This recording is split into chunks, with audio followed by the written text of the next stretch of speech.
Good afternoon student. Bharat की खोज book का चैप्टर 3 सिंधु घाटी सभ्यता।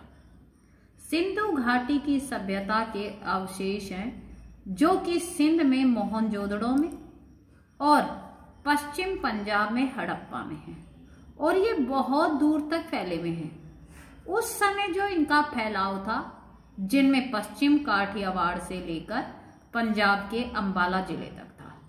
इसी तरह जो सिंधु घाटी की सभ्यता है, उस समय आधुनिकता का समय माना गया है और इस तरह ये दूसरी सभ्यता से भी मेल रखता था, जैसे व्यापार के क्षेत्र आदि में।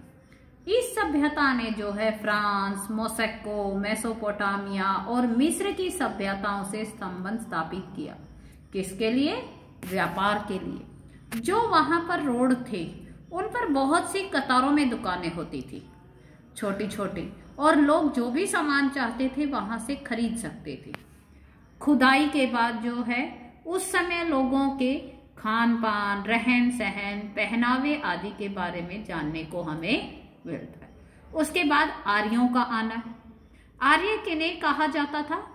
आर्य पढ़े लिखे लोगों को कहते थे। ये पता नहीं कि वो कहाँ से आए, लेकिन लोगों का मानना है दूसरे देशों से आए। कुछ कहते हैं नहीं, वो दूसरे देश से नहीं, हमारे यहीं के जो पढ़े लिखे लोग थे उन्हें आर्य कहते हैं। यहाँ हमारे देश में उन्होंने आकर ज्ञान का प्रचार किया।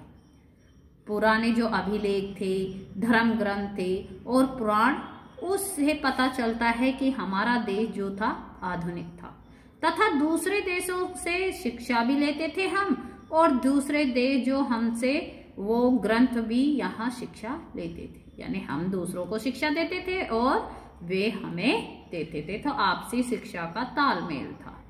अब यहाँ पर क्या हुआ? ग्रंथ भी बनने लगे।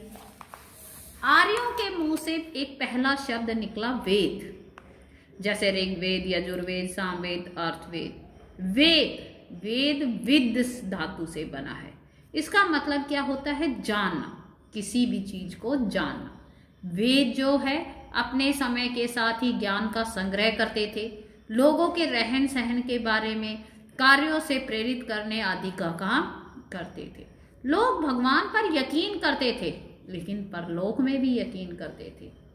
अब भारतीय संस्कृति की जो निरंतरता थी, उस समय के राजाओं को अपने राज दरबार को सुचारू यानी ढील रूप से चलाने के लिए ग्रुप बनाने पड़ते थे। इससे ये रिवाज हो गया कि कार्य निश्चित होने से राज्य ठीक से चल पाएगा। उस समय ये सब ठीक था, लेकिन आगे चलकर ये जातियां बन गई। जैसे राजा अपने राज दरबार को सुचारू रूप के लिए करने के लिए क्या करता था? कुछ लोगों को कपड़े धोने के लिए तो फिक्स वो जो कहलाए धोबी, फिर कुछ लोग जो थे जूते चप्पल बनाते थे, उनको मोची। पहले तो क्या हुआ कि ये सारे ठीक रहे, लेकिन आगे चलकर लोगों ने इनको ग्रुप में बांट दिया। उपनिषद 800 ईस्वी पूर्व के माने जाते हैं।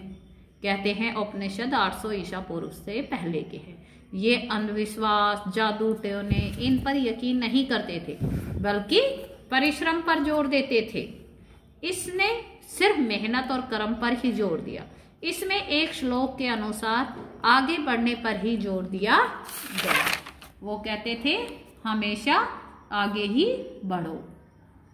व्यक्तिवादी दर्शन के लाभ और हानि।